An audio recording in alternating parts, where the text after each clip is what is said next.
கிச்சன்ல இன்னைக்கு மொறு மொறுன்னு வெண்டைக்காய் பக்கோடா செஞ்சு காமிக்க போறேன். இது ஒரு சூப்பரான ஈவினிங் ஸ்நாக்காவும் இருக்கும். ரைஸ் ஐட்டம் எல்லாத்துக்கும் ஒரு நல்ல சைட் டிஷ்ஷா இருக்கும். மெயினா புலாவ் ரைஸ் எல்லாத்துக்கும் ரொம்ப நல்ல மேட்சிங்கா இருக்கும். இந்த வீடியோவ பார்த்துட்டு மறக்காம உங்க கமெண்ட்ஸ வந்து போடுங்க. சேனல் சப்ஸ்கிரைப் பண்ணாதவங்க மறக்காம பண்ணிட்டு பெல் ஐகான பிரஸ் பண்ணுங்க. இதுக்கு தேவையானது வெண்டைக்காய், கடலை மாவு, அரிசி மாவு, மிளகாத்தூள், சீரகத்தூள், சாட் மசாலா, உப்பு. இப்போ இந்த வெண்டைக்காவை நல்லா கழுவி இப்படி டவலில் போட்டு ட்ரை பண்ணி எடுத்து வச்சுக்கோங்க.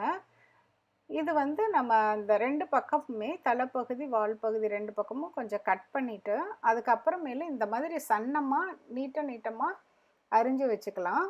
அகலமாக இருந்ததுன்னா இன்னொரு பார்ட்டாக கூட நம்ம அரிஞ்சு வச்சுக்கலாம். இந்த அளவுக்கு இப்படி எல்லா வெண்டைக்காவுமே நீங்கள் அரிஞ்சு எடுத்து வச்சுக்கோங்க.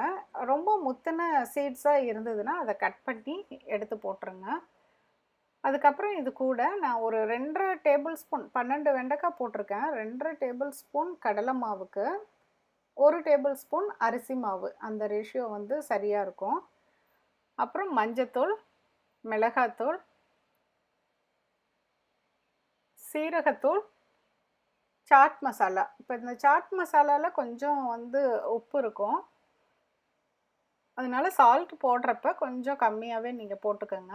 இப்படி நல்லா குலுக்கி விட்டுறலாம். எக்ஸஸாக இருக்கிற சீடெல்லாம் கூட அடியில் தங்கிரும். இதில் வந்து ஈரப்பதம் இருக்கிறனால கொஞ்ச நேரம் வந்து ஒரு 10 மினிட்ஸ் ஆகுது மினிமம் நம்ம மூடி வச்சிடணும்.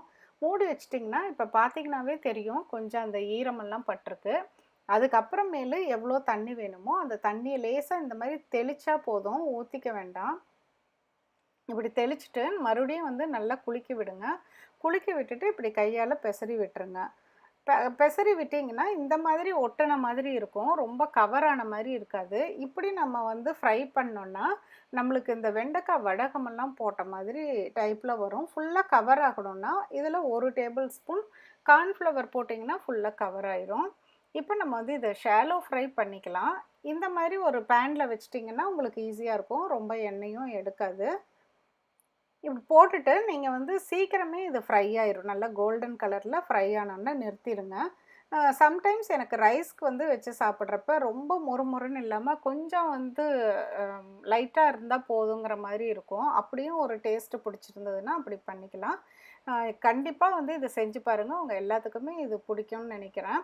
மீண்டும் ஒரு புதிய ரெசிபியோடு உங்களை சீக்கிரம் மீட் பண்ணுறேன். தேங்க்யூ.